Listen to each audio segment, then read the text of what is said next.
Hello साथियों, मैं मनीष श्रीवास्तव आज फिर से आपके YouTube channel all exam clear junction में स्वागत करते हैं। दोस्तों, आज मैं बात करने वाला हूं Uttar Pradesh fireman, jail warden, घुड़सवार भर्ती के कुछ क्वेश्चन जो कि बहुत इम्पॉर्टेंट हैं। मैंने आपको पिछले वीडियो में 25 क्वेश्चन प्रोवाइड किए थे। काफ़ी अच्छे क्वेश्चन थे, आप लोगों ने पढ़ा होगा। और आज मैं आपको फिर से 25 क्वेश्चन प्रोवाइड करने जा रहा हूं जो कि बहुत ही ज़्यादा इम्पोर्टेंट है।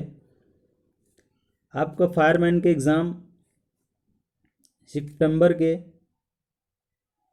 लास्ट सप्ताह में होगा, ठीक है।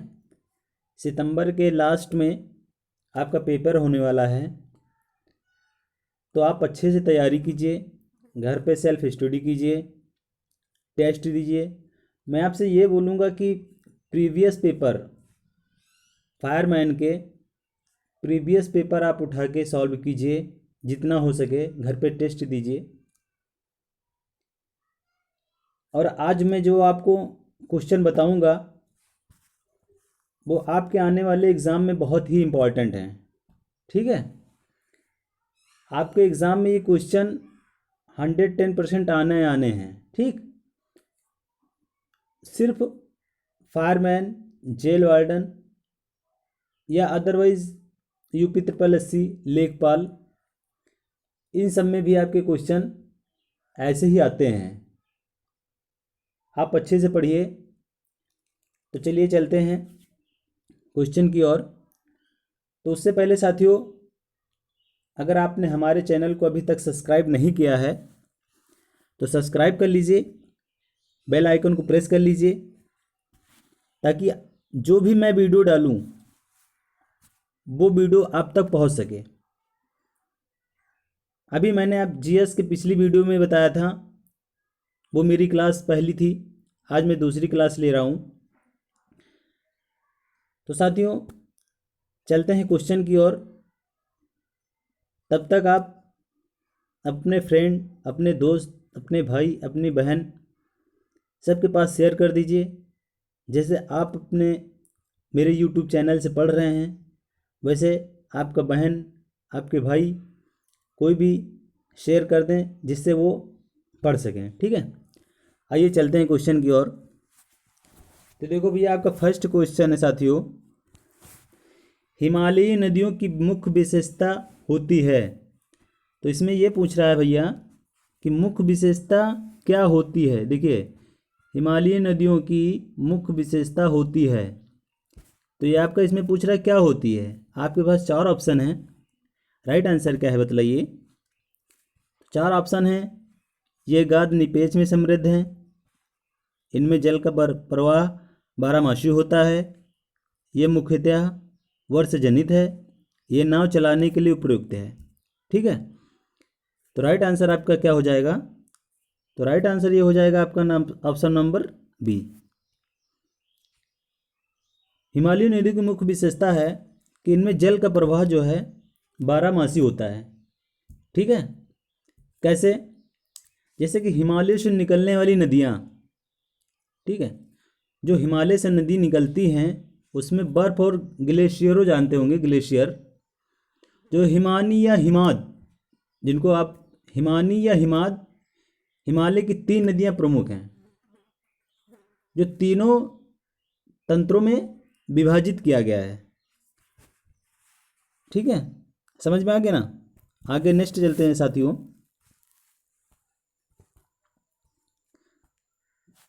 नेक्स्ट है आपका मुक्त बाजार अर्थव्यवस्था में कीमतें निर्धारित की जाती हैं। क्वेश्चन फिर से रिपीट कर दे रहा हूँ, राइट आंसर क्या है आपको बताना है।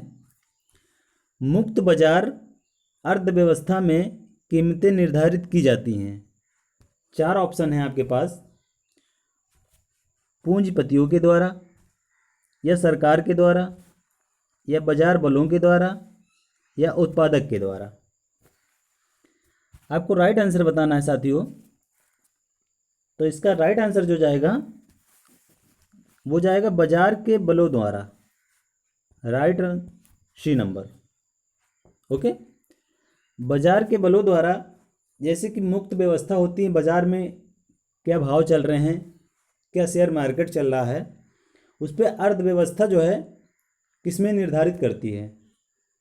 ठीक है, तो यही निर्धारित करती है कि बाजार के बलों द्वारा बाजार में क्या भाव चल रहा है, उससे जो है मुक्त बाजार की अर्थव्यवस्था में निर्धारित की जाती है।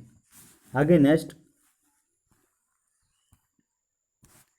निम्नलिखित में से सरकारी निजी साझेदारी एक उदाहरण है।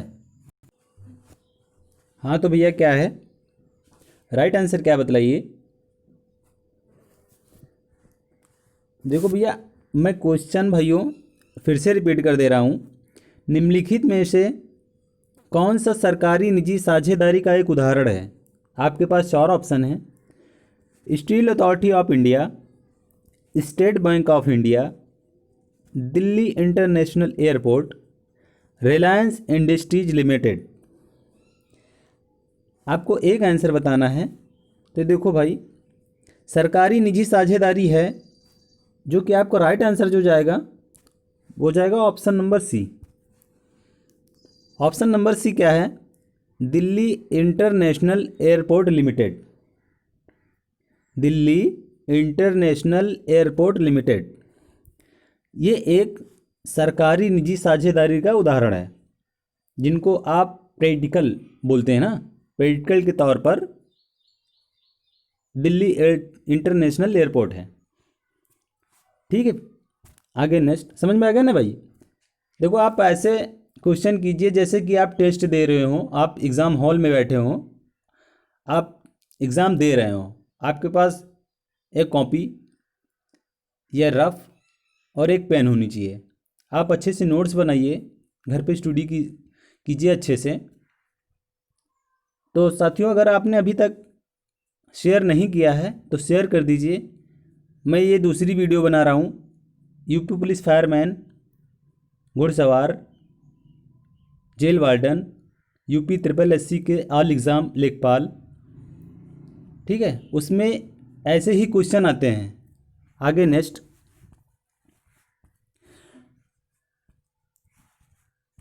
तो साथियों आगे नेक्स्ट है, निम्नलिखित में से किस स्रोत के आधार पर अशोक के बारे में कहा जा सकता है कि उसने श्रीनगर की स्थापना की है।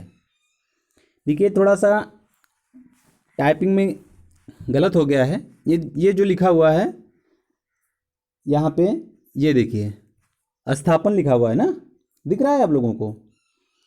तो भाइयों, ये स्थापन नहीं है, यहाँ पे हो जाएगा स्थापना। ठीक है भाई, स्थापना हो जाएगा। तो क्वेश्चन थोड़ा सा लॉन्ग है, मैं आपको फिर से रिपीट कर दे रहा हूँ।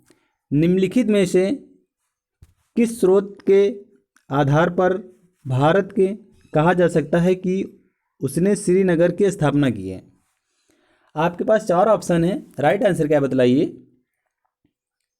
तो भैया देखो साथियों, इसमें आपका ऑप्शन नंबर ए करेक्ट। ठीक है, बौद्ध परंपरा। बौद्ध परंपरा जो है वो है एक अशोक के बारे में। अशोक जानते होंगे आप ना, अशोक के बारे में उसने कहा कि श्रीनगर की स्थापना किसने की थी। तो श्रीनगर की स्थापना हमारे बौद्ध परंपरा के लोगों ने की थी। ठीक है, आगे नेक्स्ट, समझ में आ गया ना सभी को। ये आगे नेक्स्ट है, 5वां क्वेश्चन आपका, निम्नलिखित में से सर्वोच्च न्यायालय के न्यायाधीश की सेवा निवृत्त की आयु कौन सी है। मतलब आपको ये पूछ रहा है क्वेश्चन कि सर्वोच्च न्यायालय के न्यायाधीश, जिनको आप जज बोलते हैं, सर्वोच्च न्यायालय के न्यायाधीश की सेवा जो होती है, रिटायर होने की आयु कितनी होती है। मतलब वो किस वर्ष में अपनी सीमा समाप्त करके या कब रिटायर होंगे। ठीक है, तो आपके पास 4 ऑप्शन हैं, राइट आंसर क्या है बतलाइए। ऑप्शन नंबर ए 60 वर्ष, ऑप्शन नंबर बी 62 वर्ष, ऑप्शन नंबर सी 65 वर्ष, ऑप्शन नंबर डी 70 वर्ष। राइट आंसर क्या जाएगा ये आपका। तो साथियों, राइट आंसर जाएगा ये 60 वर्ष। 60 वर्ष की आयु में जो है सर्वोच्च न्यायालय के न्यायाधीश रिटायर हो जाते हैं, वो अपनी सेवा को निवृत्त कर देते हैं, तो उनकी आयु उस टाइम जो होती है वो होती है 60 वर्ष। ठीक है भाइयों, समझ में आएगा ना सभी को। आगे नेक्स्ट, जिनको नहीं समझ में आएगा कमेंट बॉक्स में लिख देना कि सर मुझे इस क्वेश्चन का मैं आंसर सही नहीं समझ में आया है, आप फिर से समझा दीजिए। तो मैं आने वाली जो नेक्स्ट वीडियो बनाऊंगा मैं उन पे जो अभ्यर्थी किए होंगे कमेंट्स, मैं उनका नाम लेके बोल दूंगा कि इन्होंने किया था कमेंट्स कि सर मुझे समझ में नहीं आया, तो मैं ये क्वेश्चन फिर से उनको बता दूंगा। आगे नेक्स्ट है, ज़्यादा से ज़्यादा शेयर कीजिए। हाँ देखिए भैया आ गया। तो तिलचट्टे में पाया जाता है, तिलचट्टे में क्या पाया जाता है? तिलचट्टे जो हैं, एक तिलचट्टा एक कीड़ा है। क्या है? एक कीड़ा है जो कि आपके पास 4 ऑप्शन हैं, तो उनमें आपसे क्वेश्चन ये पूछ रहा है क्या पाया जाता है मन में, मतलब कि चलने के 3 जोड़े पैर होते हैं, या चलने के 2 जोड़ी पैर होते हैं, या चलने के 4 पड़ी जोड़ी पैर होते हैं, या चलने के 1 जोड़ी। आपका राइट आंसर क्या है? राइट आंसर बतलाइए। बहुत अच्छे। तो देखो भैया, इसका राइट आंसर जो जाएगा वो जाएगा चलने की 3 जोड़ी पैर। तिलचट्टा एक कीड़ा है जो कि चलने के लिए उसके 3 जोड़ी पैर होते हैं। कितने होते हैं? 3 जोड़ी। तो तिलचट्टा एक रविचर प्राणी है। क्या है? रविचर प्राणी है। वो जो है रविचर मतलब समझ गए आप? रविचर मतलब रात, रात के अंधेरे में, कोई अंधेरे में अगर वो जाता है किसी भी दिन अंधेरे में जाएगा तो कहाँ पे जाएगा? वो गर्म स्थान पर। कहाँ जाएगा? गर्म स्थान पे जाएगा साथियों। गर्म स्थान पर जैसे कि या जहाँ ज़्यादा गर्म स्थान होगा या जहाँ पे ज़्यादा अंधेरा होगा, जैसे कि वो आपके रसोई में चला जाता है। कीड़ा जो होता है वो रसोई में चला जाता है, गोदाम में चला जाता है, और अनाज के आपके घर में किसान के घर के होंगे तो अनाज होता होगा, तो अनाज के जो रूम होते हैं जिसमें आप अनाज रखते हैं वहाँ पे चले जाते हैं, कागज़ के भंडार में चले जाते हैं। अच्छा, ये किसी को पता होगा कि तिलचट्टा किस रंग का होता है? साथियों मैं बता रहा हूँ, तिलचट्टा जो होता है वो हल्का सा लाल होता है। ठीक है, हल्का सा लाल और भूरा होता है। इनके शरीर में 3 भाग होते हैं। कितने भाग होते हैं? 3 भाग। जैसे कि कौन कौन से? जैसे कि एक तो उसका हो जाता है सिर। ठीक है, एक सिर हो गया, एक वक्ष हो गया, एक उदर हो गया। ठीक है, ये 3 भाग में होते हैं। सभी को समझ में आ गया ना साथियों? आगे नेक्स्ट, टिप्पानी निम्नलिखित में से किस राज्य का लोक नृत्य है? देखो, टिप्पानी एक लोक नृत्य है। ये आपसे पूछ रहा है क्वेश्चन कि वो किस राज्य का है। आपके पास 4 ऑप्शन हैं, बिहार, बंगाल, गुजरात, राजस्थान। राइट आंसर क्या है बतलाइए। बहुत अच्छे। तो भैया इसका जो राइट आंसर जाएगा वो जाएगा गुजरात। कौन सा जाएगा? Gujarat. Option number C correct. Gujarat में जो है टिप्पानी एक नृत्य है जो कि गुजरात में होता है। ठीक है, आगे नेक्स्ट, कल्याणी के चालुक्य के सर्वाधिक प्रबल शत्रु कौन थे? बहुत अच्छा क्वेश्चन है भाई। कल्याणी के चालुक्य के सर्वाधिक प्रबल शत्रु कौन थे? क्या बात है भाई, कौन थे?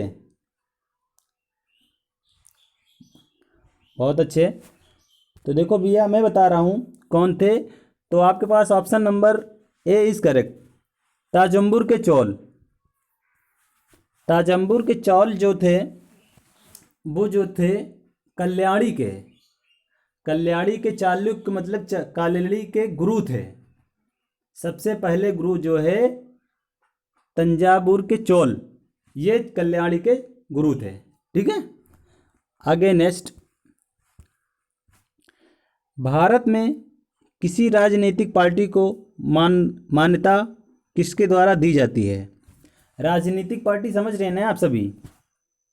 क्यों साथियों, राजनीतिक पार्टी समझ रहे हैं? देखो, राजनीतिक पार्टी मतलब कि जैसे कि भारत में चुनाव लड़ने के लिए, एक दल का पंजीकरण होता है। क्या होता है? दल का पंजीकरण होता है। तो वो कौन करता है? वही आपसे पूछ रहा है क्वेश्चन कि भारत में किसी राजनीतिक पार्टी को मान्यता किसके द्वारा दी जाती है? तो देखो भैया, अभी हम आपको बताएं किसके द्वारा दी जाती है, तो वो ऑप्शन नंबर ए जाएगा, निर्वाचन आयोग। ऑप्शन नंबर ए जाएगा, निर्वाचन आयोग। ठीक है, अभी हमारे में मैं ऑप्शन नंबर ए बोल देता हूँ। तो निर्वाचन आयोग ऑप्शन नंबर ए में है। आपके पेपर और एग्ज़ाम हॉल में बैठे आप, निर्वाचन आयोग सी नंबर पे जाएगा तो क्या आप ए मार के चले जाएंगे? नहीं, पहले आप ऑप्शन क्वेश्चन पढ़ के ऑप्शन पढ़ना कि निर्वाचन आयोग किस पर है, ए पे है, बी पे है, सी पे है, डी पे है। ठीक है, तो उसका जो पंजीकरण होता है तो निर्वाचन आयोग करता है। ठीक है, ये प्रदेश के जो है त्रिस्तरीय जिनको बोलते हैं, राजनीतिक दलों के रूप में मतलब मान्यता देता है, कहता है कि ये ठीक है भैया, हमने पंजीकरण कर दिया है, आप चुनाव लड़िए। ठीक है ना भाइयों, आ गया सबको समझ में? आगे नेक्स्ट।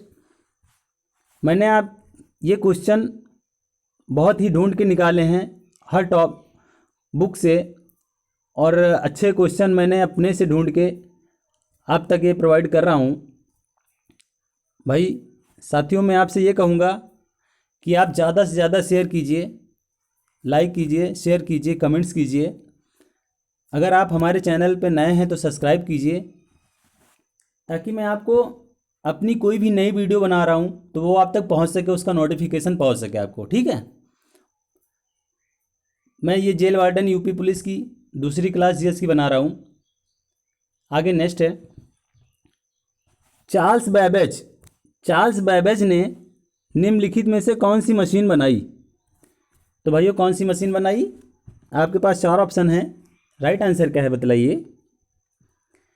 तो राइट आंसर आपका जो जाएगा, 4 ऑप्शन हैं, वैश्लेषिक इंजन, अंकगणितीय इंजन, सारणी यंत्र, छिद्रित कार्ड। आपके पास जो राइट आंसर भाई जाएगा वो जाएगा वैश्लेषिक। क्या जाएगा? सॉरी दोस्तों, ये ऑप्शन नंबर बी जाएगा, अंकगणितीय इंजन। क्या जाएगा? अंकगणितीय इंजन। चार्ल्स बैबेज, आप सभी को पता होगा कि चार्ल्स बैबेज कौन थे। देखिए, मैं एक क्वेश्चन से आपके कितने क्वेश्चन बन रहे हैं। एक तो आ गया कि निम्नलिखित में कौन सी मशीन बनाई थी, तो ये हो गया अंकगणितीय। अब मैं आपको बता रहा हूँ कि चार्ल्स बेबेज कौन थे। तो भैया, चार्ल्स बेबेज जो थे उनको जाना जाता है, चार्ल्स बेबेज को फादर ऑफ कंप्यूटर। क्या कहा जाता है? फादर ऑफ कंप्यूटर कहा जाता है। इन्होंने सबसे पहले कंप्यूटर बनाया था। क्या बनाया था? कंप्यूटर बनाया था। ठीक है, अच्छा, चार्ल्स बेबेज का जन्म कब हुआ था? चार्ल्स बेबेज का जन्म जो है 26 नवंबर को हुआ था, 26 नवंबर 1791 में। ठीक है, 1791 में चार्ल्स बेबेज का जन्म हुआ था। जब इन्होंने कंप्यूटर बनाया था तो गणित जैसे सवालों को सॉल्व करने के लिए बनाया था, जिनको आप अभी हमने क्वेश्चन में पूछा कौन सी मशीन बनाई थी, तो अंकगणितीय, मतलब कंप्यूटर के जैसे गणित के सवालों को सॉल्व करने के लिए कंप्यूटर बनाया था, जो इनको फादर ऑफ कंप्यूटर के नाम से भी जाना जाता है। ये भी लिख लेना आप लोग। ठीक है, आगे बढ़े, आगे बहुत अच्छे। Next, post dated chain of a feeling bank से किसे उल्लेखित किया गया था? क्वेश्चन फिर से रिपीट कर दे रहा हूं। Post dated chain of a feeling bank से किसे उल्लेखित किया गया था? राइट आंसर क्या है बतलाइए। बहुत अच्छे। तो भाई, इसका जो राइट आंसर जाएगा वो जाएगा क्रिप्स प्रस्ताव को। क्रिप्स प्रस्ताव को जो है post dated chain of filing bank से उल्लेखित किया गया था। ठीक है, अच्छा कब किया गया था, ये भी तो पूछ सकता है ना कि post dated chain of filing कब लिया गया था। तो भैया आपको बता देना है, आपके एग्जाम हॉल में अगर एग्जाम में आते हैं तो मार्च 1942 क्या आ जाएगा, मार्च 1942 में क्रिप्स प्रस्ताव को फिलिंग बैंक से उल्लेखित किया गया था। ठीक है, आगे नेक्स्ट, समझ में आ गया ना भाई सभी को। कॉपी में आप जल्दी स्पीड बढ़ाइए, जल्दी जल्दी लिखिए। आगे नेक्स्ट है, निम्नलिखित में से कौन एक प्रबल अम्ल है। हाँ भाई, निम्नलिखित में से कौन एक प्रबल अम्ल है, प्रबल अम्ल पूछ रहा है आपसे। तो प्रबल अम्ल जो जाएगा वो ऑप्शन नंबर जाएगा बी, ऑक्लेजिक अम्ल। ऑक्लेजिक अम्ल जो है एक प्रबल अम्ल है। क्या है, प्रबल अम्ल है। तो ऑप्शन नंबर बी जाएगा करेक्ट। ओके, आगे नेक्स्ट, प्रकाश संश्लेषण पर किए गए कार्य के लिए निम्नलिखित में से किन्हें नोबेल पुरस्कार से सम्मानित किया गया था। क्वेश्चन लॉन्ग है, मैं फिर से रिपीट कर दे रहा हूँ भाई, पर आप आंसर देना तो क्वेश्चन पढ़ के देना, ऐसा ना हो कि आप जल्दी में क्वेश्चन का आंसर गलत कर दें, आपको आता हो तो। मैं सभी भाइयों से ये कहूँगा कि आप जल्दी से जल्दी अपने साथियों को शेयर कर दीजिए, ताकि जैसे आप पढ़ रहे हैं आपका साथी भी पढ़े।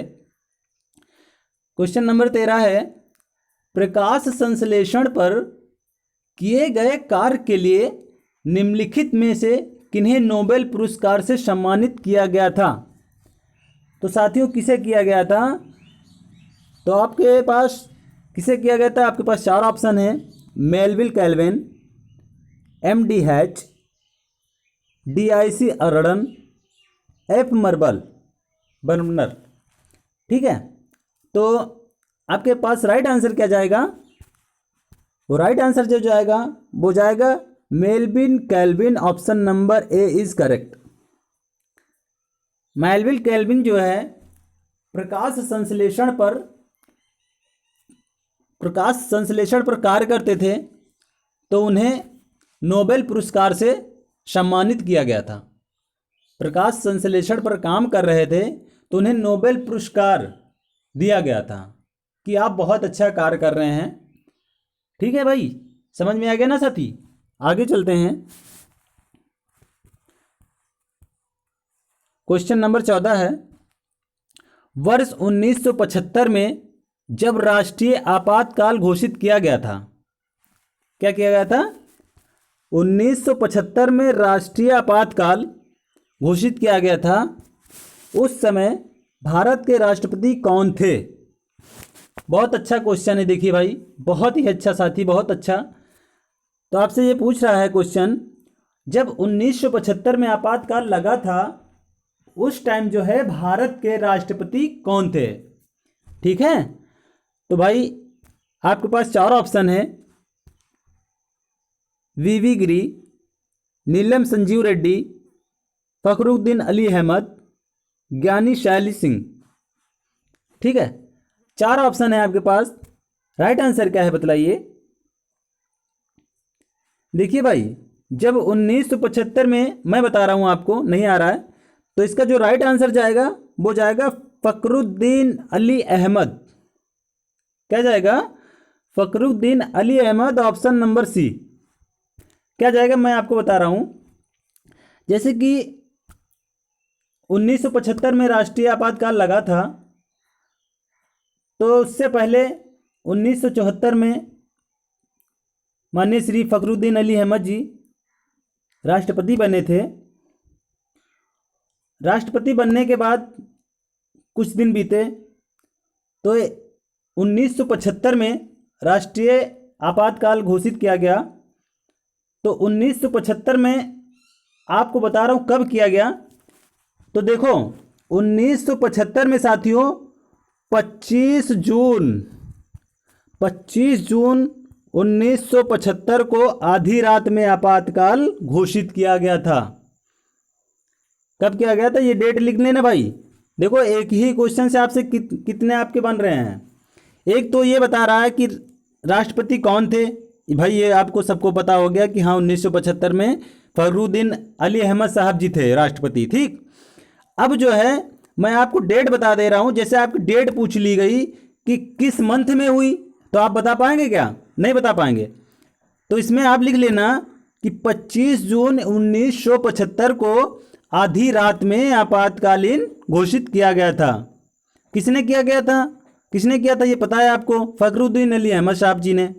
ठीक है। अच्छा कब बने थे ये आपसे भी पूछ सकता है कि फखरुद्दीन अली अहमद राष्ट्रपति कब बने थे। तो भाई आपको मैंने बता दिया कि 1974 में बने थे। ठीक है। अच्छा वो तत्काल मतलब कौन से थे? जैसे कि भाई आपातकाल के राष्ट्रपति जो थे फखरुद्दीन अहमद, तो वो किस नंबर के थे? 1 नंबर, 2 नंबर, 4 नंबर, 5 नंबर? तो देखो भाई वो 5वें नंबर के थे। 5वें नंबर के तत्कालीन राष्ट्रपति थे फखरुद्दीन अली अहमद शाह जी। ठीक है साथियों, समझ में आ गया सभी को? देखिए जिनको नहीं समझ में आएगा कमेंट्स बॉक्स में लिख देना कि सर मुझे ये क्वेश्चन का आंसर नहीं समझ में आया। मैं फिर से बोल दूंगा। ठीक है। आगे नेक्स्ट आपका 15 क्वेश्चन आ गया 15 नंबर। तो महाराष्ट्र के महान भक्त संत नामदेव किसके शिष्य थे? बहुत ही अच्छा क्वेश्चन है भाई। देखिए महाराष्ट्र के महान व्यक्ति संत नामदेव किसके शिष्य थे? ऑप्शन नंबर आपके पास 4 हैं। ज्ञानेश्वर, विसोबा खेकड़, तुकाराम, एकनाथ। राइट आंसर क्या है बतलाइए? तो भैया इसका जो राइट आंसर जाएगा साथियों वो जाएगा ज्ञानेश्वर। ज्ञानेश्वर जो थे वो महाराष्ट्र के महान भक्त संत थे। ठीक है, महाराष्ट्र के महान भक्ति संत थे नामदेव, जिनको आप बोलते हैं नामदेव किसके शिष्य थे? तो नामदेव जो थे वो जो है ज्ञानेश्वर, एक ज्ञानेश्वर नाम के थे, वो जो है इनके गुरु थे, नामदेव के गुरु थे ज्ञानेश्वर। अच्छा भाई देखो ज्ञानेश्वर की अगर बात किया जाए तो जो है जन्म 1912 में, सॉरी 1270 में, 1270 में जन्म हुआ था। मृत्यु जो हुई थी इनकी 1350 में। ठीक है, 1350 में हुई थी। कहाँ पे हुई थी भाई? महाराष्ट्र। देखिए कितने क्वेश्चन बन रहे हैं आपके इसी में से। महाराष्ट्र के जो है कहाँ से हुई थी? नरसी बामड़ी। नरसी बामड़ी जानते हैं आप? नहीं पता होगा, कभी गए ही नहीं तो क्या पता होगा। नरसी बामड़ी। ठीक है भाई, समझ में आ गया ना सभी को? आगे नेक्स्ट, भारत में वायु परिवहन का विकास कब प्रारंभ हुआ? बहुत ही अच्छा क्वेश्चन है भाई। भारत में वायु परिवहन का विकास कब प्रारंभ हुआ? भाई कब प्रारंभ हुआ? राइट आंसर क्या है बतलाइए? आपके पास 4 ऑप्शन है। 1931, 1921, 1911, 1941। राइट आंसर क्या है बताइए? तो भैया जो इसका राइट आंसर जाएगा वो जाएगा ऑप्शन नंबर सी, 1911। 1911 को भारत में वायु परिवहन, वायु जानते हैं ना आप, जिसको आप एरोप्लेन बोलते हैं, जहाज, वायु परिवहन का विकास हुआ था 1911 में। देखिए यहाँ से कितने क्वेश्चन मैं आपको बता रहा हूँ। अच्छा कब हुआ था? 1911 में हुआ था। ठीक है, अगर आपसे ये पूछ ले कि भारत में वायु परिवहन का विकास कहाँ से कहाँ हुआ था, कब और कहाँ से कहाँ हुआ था, तो देखिए कब तो बता देंगे आप कि हाँ सर 1911 में हुआ था। ठीक, अब आपसे वो पूछ लेगा कि कहाँ से कहाँ तक हुआ था, तो मैं आपको बता दे रहा हूँ भाई ये कहाँ से कहाँ हुआ था। वो हुआ था इलाहाबाद। ठीक है, इलाहाबाद से नैनी तक, इलाहाबाद से नैनी तक हुआ था। ठीक है, इलाहाबाद से नैनी तक हुआ था। अच्छा, उसके बाद जो है, उसके बाद 1930 में इंडियन नेशनल एयरवेज कंपनी की स्थापना हुई थी। कौन सी भाई? देखो 1930 आपको पता हो गया। इंडियन लिख दे रहा हूं, देखो भाई इधर देख लेना सभी लोग, अगर ना समझ में आया तो लिख लेना। इंडियन नेशनल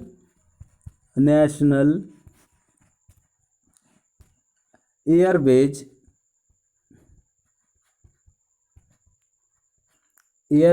कंपनी,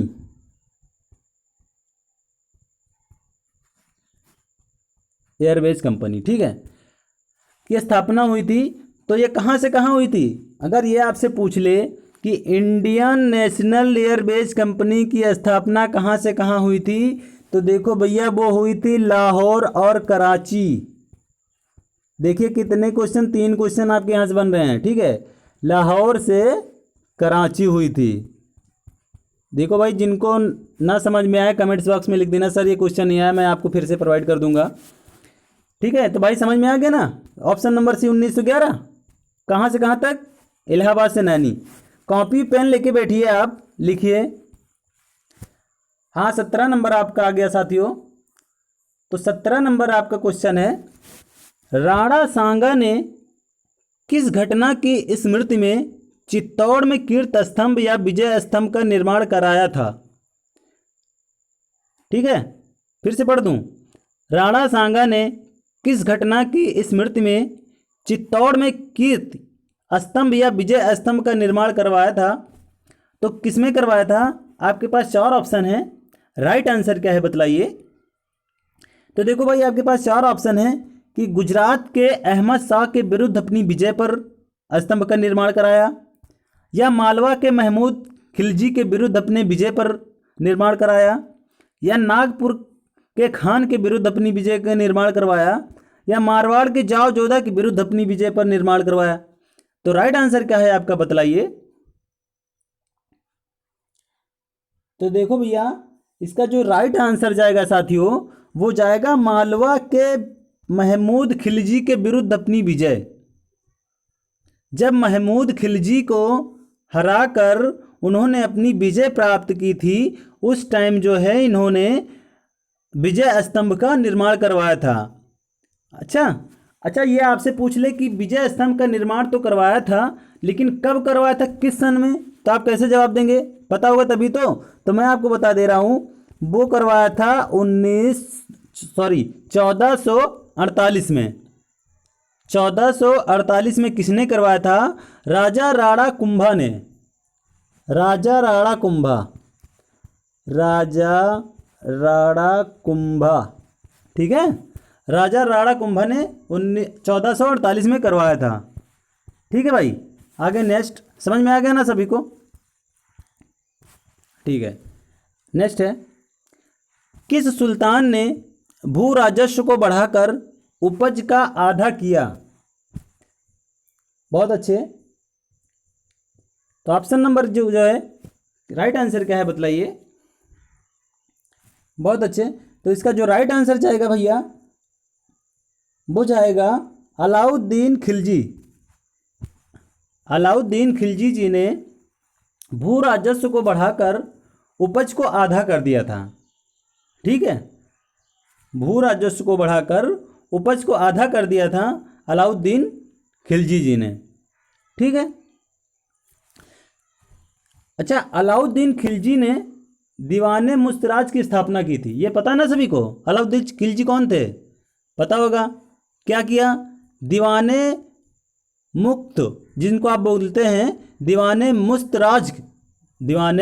मुस्तराज की स्थापना की थी। किसने की थी? अलाउद्दीन खिलजी जी ने। अलाउद्दीन खिलजी। ठीक है, आगे नेक्स्ट चलते हैं। 19 नंबर है, किस संस्था के अध्यक्ष और पूर्व केंद्रीय मंत्री अखिलेश दास गुप्ता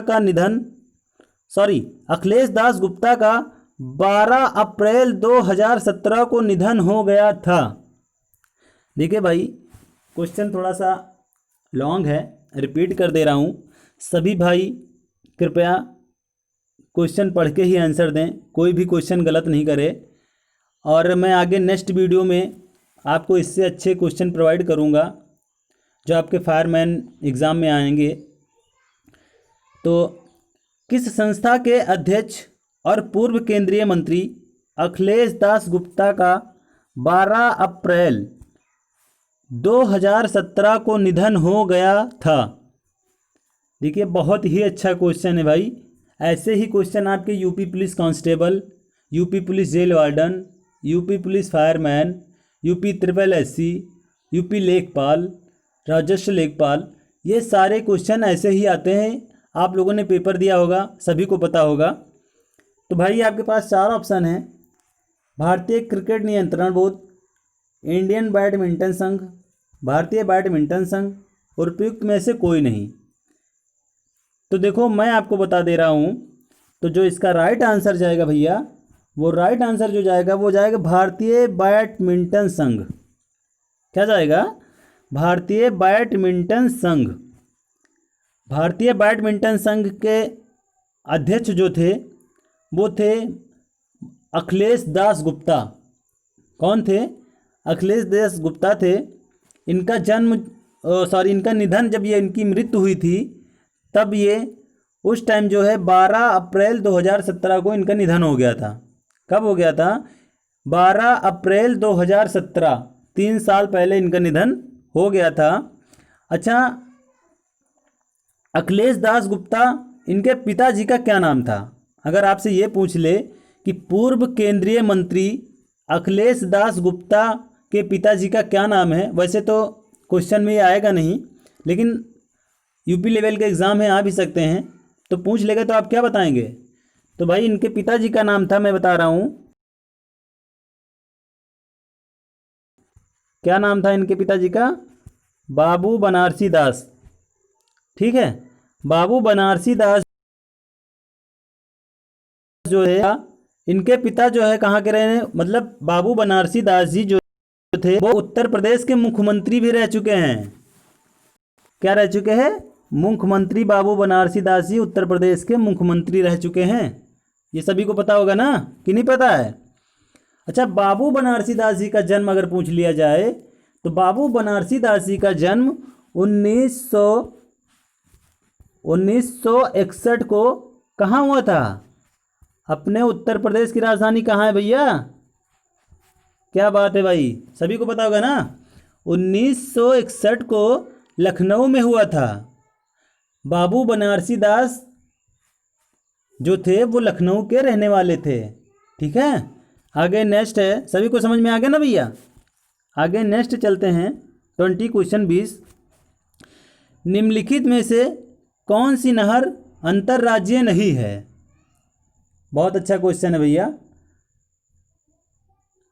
निम्नलिखित में से कौन सी नहर अंतर्राज्यीय नहीं है? तो ये सभी को पता होगा भैया कि अंतर्राज्यीय नहर कौन सी नहीं है? गंगा नहर। सभी को पता होगा ना कि गंगा नहर। बहुत अच्छे, आगे नेक्स्ट। बाल विवाह अवरोध अधिनियम भारत में सर्वप्रथम कब प्रचलन में आया? बहुत ही अच्छा क्वेश्चन है। देखो भाई, आपके सामने ऐसे ही क्वेश्चन फायरमैन और आपके UP police constable, UP triple SC, UP लेखपाल में आते हैं। जो कि देखिए आप क्वेश्चन क्या बोल रहा है, बाल विवाह अवरोध अधिनियम भारत में सर्वप्रथम कब प्रचलन में आया? तो भैया कब प्रचलन में आया? बात ये कह रहा है कि बाल विवाह अवरोध जो अपने 18 साल से कम उम्र के बच्चों की शादी होती थी या 21 साल से कम उम्र के बच्चों की शादी होती थी, तो वो जो है बाल विवाह गलत था। मतलब छोटे बच्चों शादी हो जाती थी, उनकी एज नहीं होती थी, नाबालिग में आते थे। तो इनका अधिनियम सर्वप्रथम प्रचलन में कब आया था कि हाँ भाई इसको रोका जाए और इससे कम उम्र में शादी ना हो? तो इससे भैया कब आया था? तो आपका ये जो ऑप्शन नंबर जाएगा वो जाएगा ऑप्शन नंबर सी, 1929। ठीक है, 1929 में जो है बाल विवाह अधिनियम को भारत में सर्वप्रथम प्रचलन में आया था कि हाँ भाई 1929 में कि हाँ अब 18 साल से कम में शादी नहीं की जाएगी लड़कियों की, और 21 साल में लड़कों की, मतलब 21 साल से पहले नहीं की जाएगी। ये कब? 1929 में। समझ में आ गया ना सभी को? अच्छा, ये आपसे अगर पूछ लिया जाए कि कब कब, तो देखो 1948 में, 1948, 1978, 2006 इसमें संशोधन किया गया था। कब कब किया गया था? देखिए 1929 में तो कर दिया गया था, ठीक है, ये सभी को पता है कि हाँ 1929 में कर दिया गया था, हमने आपको अभी बताया। बट 1948, 1978, 2006, 2006 में संशोधन किया गया था कि विवाह की आयु कितनी रखी जाए। क्या हुआ? विवाह की आयु लड़कियों की कितनी रखी जाए या लड़कों की कितनी रखी जाए। तो उसमें जो था, तो बालिकाओं के लिए रखा गया था एज, वो रखा गया था 18 वर्ष। 18 वर्ष से कम न हो लड़कियां, उनकी शादी तभी की जाए जब वो 18 वर्ष की पूरी हो जाएं। ठीक है, एक बन गया। अब दूसरा लड़कों के लिए, बालकों के लिए ये कहा गया था कि जब वो 21 वर्ष के हो जाएं, 21 वर्ष की आयु जब उनकी पूरी हो जाए, तब वो बाल विवाह मतलब शादी कर सकते हैं। उसके पहले अगर वो शादी करते हैं तो बाल विवाह अधिनियम के अंतर्गत वो विखंडन माना जाएगा। ठीक है, पता होगा ना सभी को, जैसे कि लड़कियों के लिए 18 वर्ष और लड़कों के लिए 21 वर्ष। ठीक है, आगे नेक्स्ट। समझ में आ गया ना भैया? समझ में नहीं आया होगा तो कमेंट्स बॉक्स में आप कमेंट्स कर देना कि सर मुझे ये चीज़ नहीं समझ में। मैं अगली नेक्स्ट वीडियो आपको कमेंट्स पे बना दूंगा कि हाँ भाई इस बच्चे ने पूछा था और मैं इस वीडियो को बना रहा हूँ। ठीक है, जल्दी से। हाँ ठीक है, आगे चलते हैं। 2001 स्पेस ओडिसी नामक साइंस फिक्शन फिल्म के लेखक कौन थे? देखिए बहुत ही अच्छा क्वेश्चन है भाई। तो लेखक कौन थे 2001 स्पेस ओडिसी नामक साइंस फिक्शन फिल्म के लेखक कौन थे? क्या बात है, तो भाई कौन थे? बहुत अच्छे हैं। तो इसका जो राइट आंसर जाएगा वो जाएगा Arthur C Clarke. Option number B, option number B correct. ठीक है, आर्थर सी क्लार्क। अच्छा, आर्थर सी क्लार्क जो है, मैं अगर आपसे पूछूं कि आर्थर सी क्लार्क जी के बारे में अगर कहूं, तो उसमें जो है राइट आंसर वो जाएगा कि ये पूछ रहा है कि 2001 स्पेस ओडिसी नामक साइंस फिक्शन फिल्म के लेखक कौन थे? तो वो कौन थे? Arthur C Clarke is correct. Okay, आगे नेक्स्ट चलूं? ठीक है, आगे नेक्स्ट। तो भैया आगे आ गए हैं। 23 नंबर क्वेश्चन है आपका। लोकसभा के लिए राष्ट्रपति द्वारा मनोनीत 2 सदस्य किस विशेष समुदाय के होते हैं? कितना अच्छा क्वेश्चन है भाई, देख लो, बहुत ही अच्छा क्वेश्चन है, बहुत ही अच्छा क्वेश्चन है। ठीक है, फिर से क्वेश्चन रिपीट कर दे रहा हूं। लोकसभा के लिए राष्ट्रपति द्वारा मनोनीत 2 सदस्य किस विशेष समुदाय के होते हैं? तो वो होते हैं भैया एंग्लो इंडियन। एंग्लो इंडियंस आप समझ रहे होंगे ना आप, एंग्लो इंडियन नाम के एक लोग थे। ठीक है, नेक्स्ट।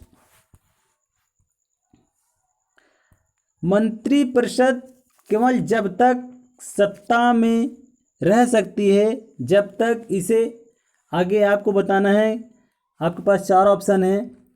इसे राज्यसभा का विशेष प्राप्त होता है, लोकसभा का विश्वास प्राप्त होता है, लोकसभा का अध्यक्ष का विश्वास होता है, प्रधानमंत्री का विश्वास प्राप्त होता है। तो भैया किसे होता है? बोलिए भैया किसे होता है? तो जो आपका राइट आंसर जाएगा वो जाएगा ऑप्शन नंबर डी, प्रधानमंत्री का विश्वास होता है। देखिए, प्रधानमंत्री का जब विश्वास होता है तब तक मंत्रिपरिषद की सत्ता जो रहती है, जब तक रहती है जब तक प्रधानमंत्री का विश्वास नहीं होता है। ठीक है, प्रधानमंत्री जी का विश्वास अगर हट गया तो मंत्रिपरिषद की सत्ता जो है खत्म हो जाएगी। ठीक है, प्रधानमंत्री जी उनसे मतलब वो मंत्री पद की जो ग्रहण किए हैं, मंत्री पद की शपथ वो ग्रहण जो किए हैं उनसे ले लेंगे प्रधानमंत्री जी। ठीक है, सभी को समझ में आ गया ना भाई? आगे नेक्स्ट,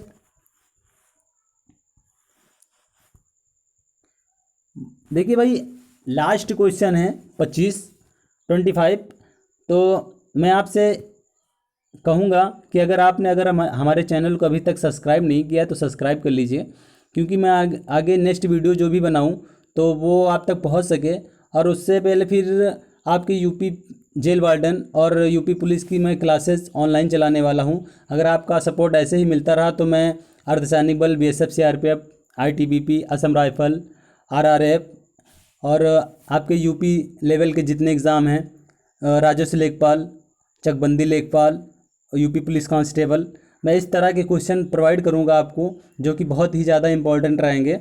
और आप अपने यहाँ नोट्स बनाइए और एग्ज़ाम के टाइम आप जो नोट्स हम आपको क्वेश्चन बोल रहे हैं या क्वेश्चन जो पढ़ा रहे हैं, आप ये अपने यहाँ नोट्स बना के बाद में पढ़ के आप एग्ज़ाम हॉल में जाना, तो आपको खुद पता हो जाएगा कि हाँ कि सर जी ने हाँ कौन सा चैनल पे हमने पढ़ाई किया है। आप सक्सेस होंगे तो आपसे कोई बच्चा पूछेगा कि हाँ भाई कहाँ तैयारी की, आप बोलेंगे यार एग्ज़ाम क्लियर पे मैंने ऑनलाइन पढ़ाई की है। ठीक है, तो ऑनलाइन पढ़ाई करके आप सक्सेस हो जाएंगे। तो आप सक्सेस होंगे तो आपसे 2-4 बच्चे और भी आप बताएंगे उनको, तो वो भी चैनल सब्सक्राइब करेंगे। तो इस वजह से अगर सपोर्ट रहा तो मैं आपको अर्धसैनिक बल की और यूपी पुलिस के जितने, यूपी पुलिस की, जेल वार्डन की और यूपी लेवल के जितने एग्ज़ाम होंगे मैं आपको प्रोवाइड करूंगा। उससे पहले फिर ये सोचूंगा कि हाँ यार, मैं एक दिन सोच रहा था टेट की भी क्वेश्चन, मैं टेट सीटेट भी बच्चों को करवाऊं। पर अगर आप लोगों का सपोर्ट ऐसे रहा तो सफलता ज़रूर मिलेगी, मैं आप लोगों को ऐसे प्रोवाइड करूँगा। ठीक है, चलते हैं। आखिरी है, इतिहासकारों ने दिल्ली के निम्नलिखित सुल्तानों में से किसको परस्पर विरोधी बातों का मिश्रण कहा है? बहुत अच्छे, तो भैया किसको कहा है? क्या बात है भाई, बहुत ही अच्छा क्वेश्चन है। उसने कहा भैया मोहम्मद तुगलक जी ने। किसने? मोहम्मद तुगलक। मोहम्मद तुगलक जो है भारत के जो इतिहासकार के जो थे वो मोहम्मद तुगलक थे। वो सुल्तान में से किसके विरोधी थे? मिश्रण का कहा था ना, बोल रहा है, देखो ये देखो लिखा है परस्पर विरोधी बातों का मिश्रण कहा है। तो किसने कहा था? मोहम्मद तुगलक जी ने। ठीक है, मोहम्मद तुगलक ने।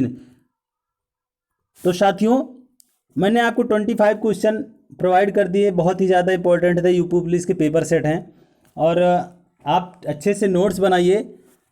आगे नेक्स्ट वीडियो में मिलते हैं। अभी हमारी दूसरी क्लास थी, आगे दूसरी तीसरी क्लास में आपसे मिलते हैं। तब तक के लिए सभी को जय हिंद, वंदे मातरम।